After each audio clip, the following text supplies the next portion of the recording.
"Mom, you should invest that money in our house flip." That's what my eldest son's wife, Jennifer, said to me. In that moment, I knew. My children weren't seeing me as their mother, they were seeing the $25 million I'd just received. I'm Margaret Hayes. For 30 years, I ran a small diner in downtown Phoenix.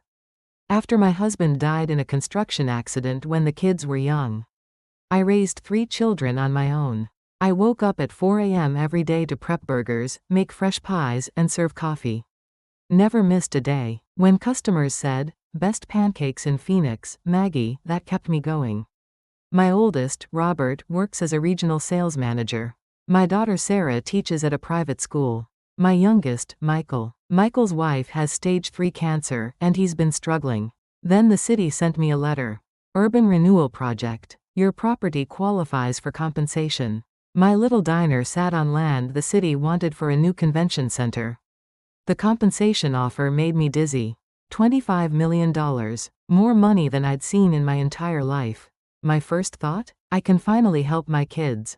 Robert had mentioned his mortgage stress. Sarah complained about private school tuition for her kids. And Michael. I knew his medical bills were crushing him. Excited, I drove to Robert's house in Scottsdale. I wanted to share the good news. "Mom? You didn't call first." Jennifer opened the door, clearly annoyed. I noticed the designer bags by the entrance. Surprise visit. Wanted to see the grandkids. They're at soccer practice. "Mom, we're actually heading to a dinner party tonight, so." Robert was in the living room, practicing his golf swing. "Rob, honey, I have wonderful news." "What's up, Mom?" "I've got a tournament this weekend, pretty busy." He didn't even look at me. "The city's buying my diner. $25 million. Robert's club stopped mid-swing. Jennifer rushed over from the kitchen. $25 million? Are you serious? Jennifer's tone completely changed. She sat next to me, suddenly all smiles.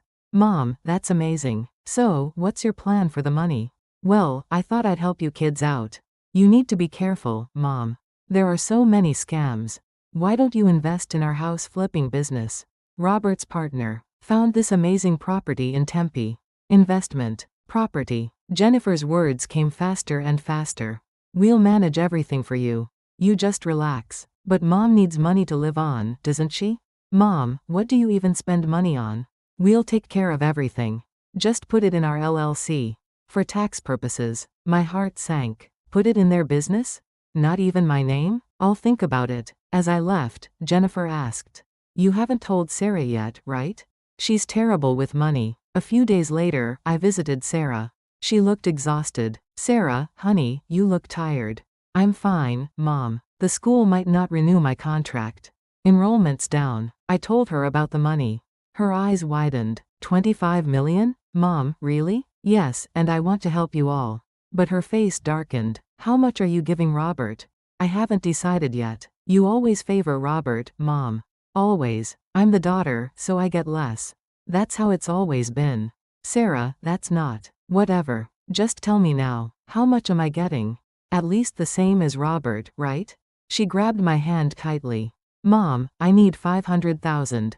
Right now. Or maybe $1 million? Mom, please. Just 1 million. "Sarah, I need time to." "You always need time. I need help now." "God, Mom, you're so cold." Cold. That word cut deep. I'd spent my whole life working for them. Finally, I drove to Michael's small apartment.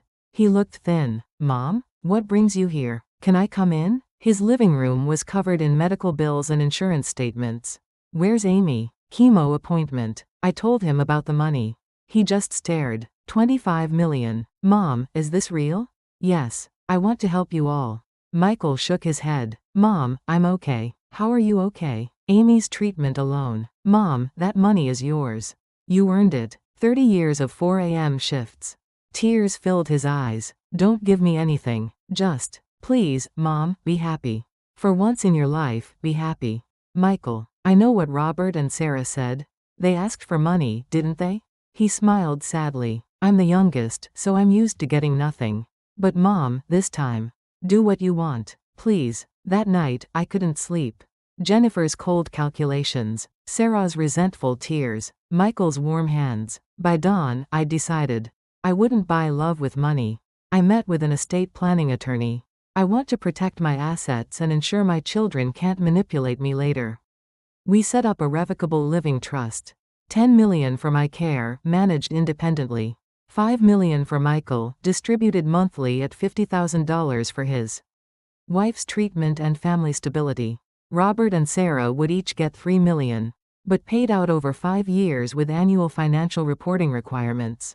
The remaining 4 million went to a charity supporting single parents. A month later, I called a family meeting at my place. I've made my decisions about the money. I laid out the documents.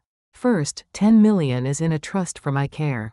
No one touches it. Jennifer's face went pale. Second, Michael gets 5 million, but it's distributed monthly. For Amy's treatment, Michael looked shocked. Mom, I said I don't need.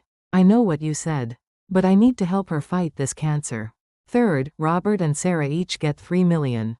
Over 5 years. With conditions. You report how it's spent. Mom, that's, Sarah started. You want to know why? Because when I was poor, you barely visited. But when you heard about the money? Suddenly I'm everyone's best friend.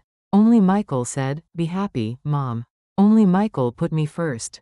So here's the deal. Don't contact me unless you actually want to see me. Not my money. Me. Robert tried to apologize, but I'd drawn my line. 6 months passed. Robert and Sarah reached out, apologetic. We meet occasionally now, but I keep my distance. These days, I visit Michael and Amy. I travel. I volunteer at a women's shelter. 25 million didn't buy me happiness. It bought me clarity. Family isn't blood. It's heart. And dignity isn't given, it's claimed. I'm finally living my life. And I'm finally happy.